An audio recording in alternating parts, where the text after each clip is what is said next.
Hello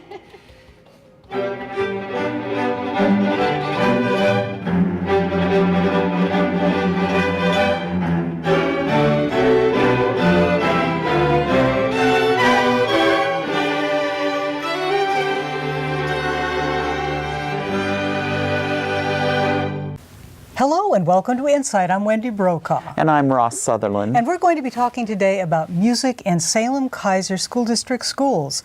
And what you just heard was just an example, just a clip of how beautiful that music can be when they get a chance to play together with some well-known musicians, graduates of Juilliard. Would you please welcome with us Mary Lou Boderman. She is currently the coordinator of music and drama for the Salem-Keizer School District. Prior to that, she was the district's director of bands at South Salem High School for 21 years. And most recently, congratulations by the way, Mary Lou Boderman was named the NFHS Northwest Division Outstanding Music Educator for 2018. Wow. Tell us, why are the school's programs so successful and so popular? Well, I think first of all, the success comes from the district being very intentional over the years in terms of how they have set up, how they have supported music. And they do that because the community values it. And so over the years, we now have generations of students who've gone through our program. Can you give us an idea of how big the program is at Salem-Keizer? Well, we encompass the whole district. So we have 105 music teachers. Wow. Wait, 105 music 105, teachers? yes. But we offer music K-12. And so we have, in our elementary schools, K through 5, we have a music teacher for each school. So every student, kindergarten through 5th grade, has music.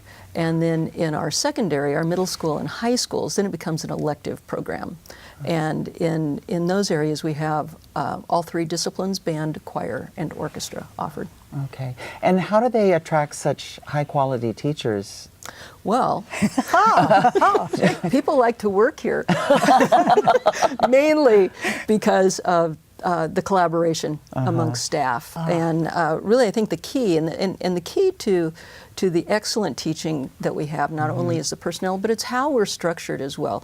We have a vertical alignment of staffing. And basically what that is if you are a band teacher, then you're going to teach band. So you may be teaching band in high school and middle school, and maybe even with our beginners in 5th grade, but you're teaching band because that's your specialty area. And then the same for choir. They're all taught by vocal specialists. The orchestra students are taught by string specialists, and that's very, very different than what you're going to find in most districts. They're seeing them in grade school, in middle school, and then in high school. Absolutely. Okay. Yes, absolutely. And so you get to know the students, you become very connected with students and families as well, and also really can hone in on what their needs are. Yeah. And also huge. their talents and their abilities. Exactly. That's a wonderful. Exactly. Going back to that music clip, we watched a rehearsal, and it was an amazing experience for me because there were 4 graduates of Juilliard School of Music in New York. I mean, that's the creme de la creme, helping these students, and they had help from one of your former students. Tell us about her, Caitlin Lynch. She was playing the viola. Right. Well, Caitlin Lynch, she's the artistic director of the group that, or of the project that brought them here. What is the name of that project? It's Project Chamber Music, Willamette Valley. Okay. Yeah. And she created 3 years ago and has brought a collection of sort of her friends that have a connection from the Juilliard School, and she brings them to Salem. It's her way of giving back to the community. But she was a student at South Salem High School when I was the band director there, and so I got to collaborate with her in the symphony orchestra. But watching her and her sister and her brother also went through the program, so she's definitely homegrown.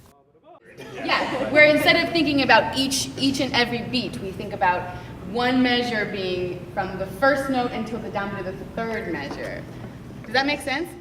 One of the gifts that the school district gave me was the opportunity to be involved in an array of different musical experiences at a very high level.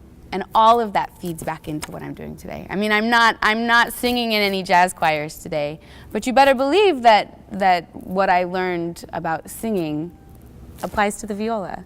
What I learned about harmony from playing the piano applies to the viola. What I learned about rhythm from playing percussion applies to the viola. It all feeds in, and I feel like the part of something I'm most grateful for as a performer is having that diversity of background and diversity of experiences to feed into.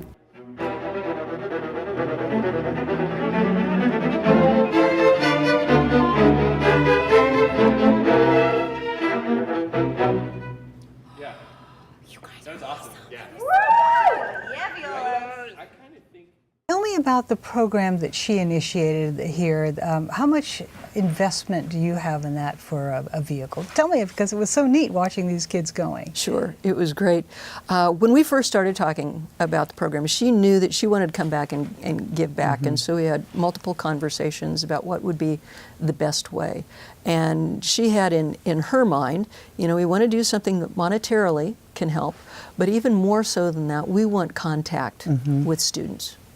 And so that's where we kind of went back and forth a little bit. So we knew that we would want some kind of clinicking opportunity where they could come in and play for the students, but also allow them to play for the professionals, and then they would be able to get some feedback as well.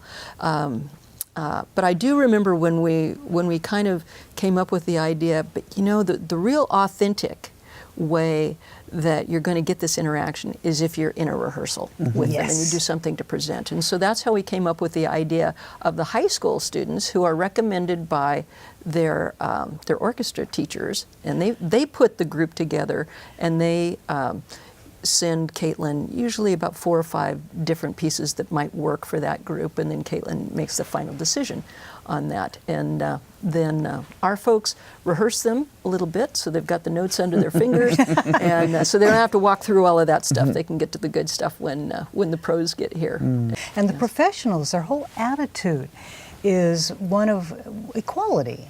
Oh, absolutely. Yeah. Yes. Yes, music is for all, and we honor the product, we honor the literature, we honor the art, and everybody contributes. That's what ensemble is all about, regardless of where you are. Yeah. Everyone contributes, and it's to everyone's benefit to help each other out to be able to present the very best.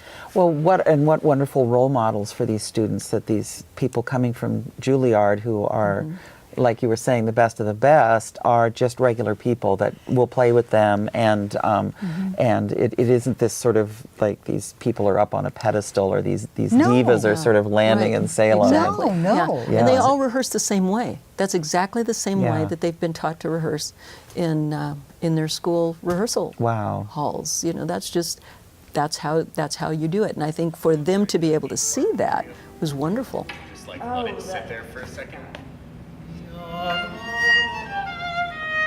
Yeah. Let's do it again with that. Yeah.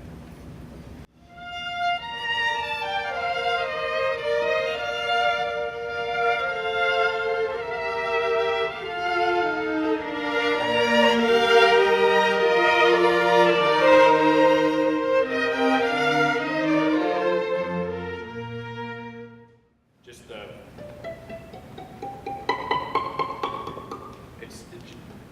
Worry less about the individual pitch sound and more just the dynamic line.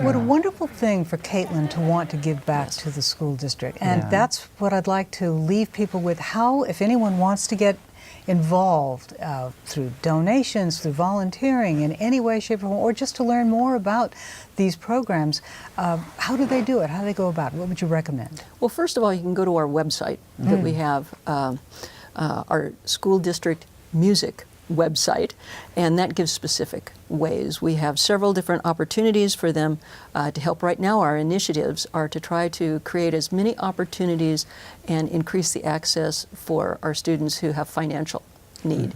And so donating instruments to the Salem-Keizer Education Foundation helps channel instruments back into our school. Great. We also have the Music Lesson Project, which is a newly formed nonprofit organization that is soliciting donations to help sponsor private lessons for students in Title I schools, both middle school and high school.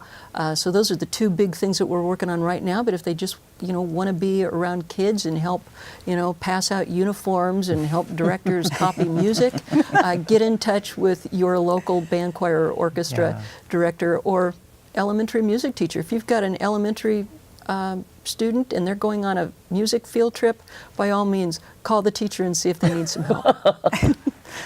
Oh, thank you so much for joining us today. I'm really excited that we had a chance to share with our audience the beautiful music that was played at that fundraiser at the Elsinore. I just loved being able to hear it.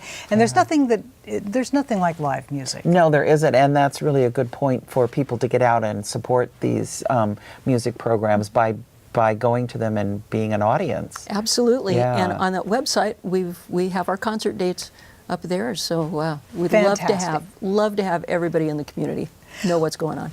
Mary Lou, thank you for joining us. And thank you for joining us today on InSight. I'm Wendy Brokaw. And I'm Ross Sutherland. We'll see you next time.